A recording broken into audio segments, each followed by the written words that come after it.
ঠিকমতো দিতেই দেওয়া হয়নি ভোট। ঠিক এরকমই অভিযোগ তুলে বর্তমান সরকার তৃণমূলের বিরুদ্ধে অভিযোগ এনেছিল বিজেপি। আর তারই প্রতিবাদে আজ রাজ্য বিরোধী পক্ষের অন্যতম মুখ শুভেন্দু অধিকারীর ডাকে ইতিমধ্যেই রাজভবনের সামনে উপস্থিত হচ্ছেন জনে জনে মানুষ। জানা গিয়েছে 4টি বিধানসভা থেকে ভোট দিতে পারেননি এমন 100 জন মানুষ ইতিমধ্যেই আসছেন রাজভবনে। পাশাপাশি রাজভবনের সামনে নিরাপত্তা স্বার্থে ক্রমশই বাড়ছে পুলিশের সংখ্যা।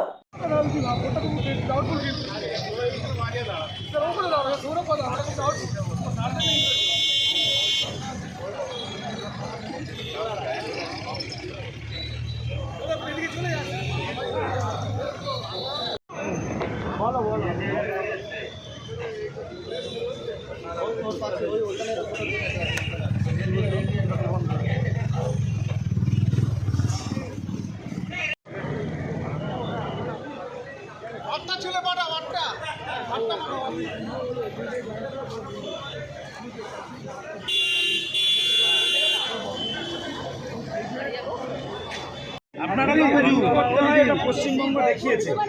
ও দিদি, নির্বাচনটা হয়েছে কোথায়?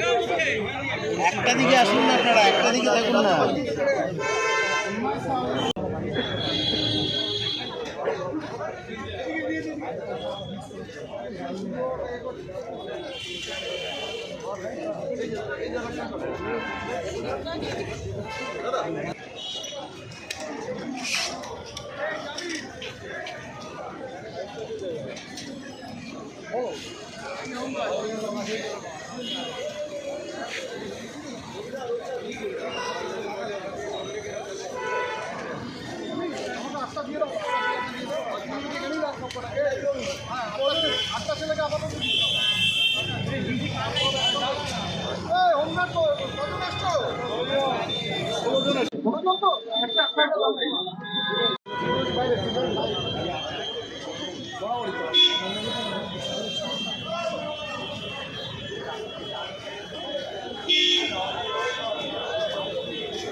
সোমেন মিত্র বলল আমি নতুন দল করবো, দিতে যাওয়া ব্যস্ত।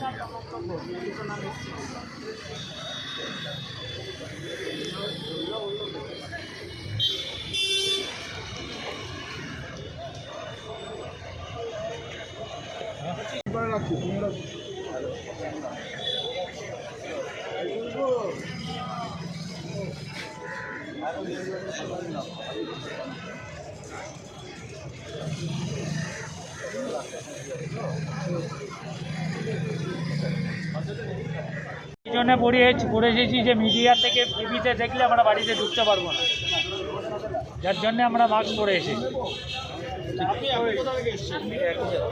আপনার কি সমস্যার কারণে আজকে জানাতে এসেছেন রাজ্যপালের কাছে? আমরা অত্যাচারিত এবং ভোট দিতে পারিনি আমরা, এবং আমরা ঘরে থাকতে পারছি না, বিভিন্ন রকম আমাদের টর্চার করা হচ্ছে। সেই জন্যে আমরা আজকে রাজ্যপালের কাছে জানাতে এসেছি আমাদের আবেদন।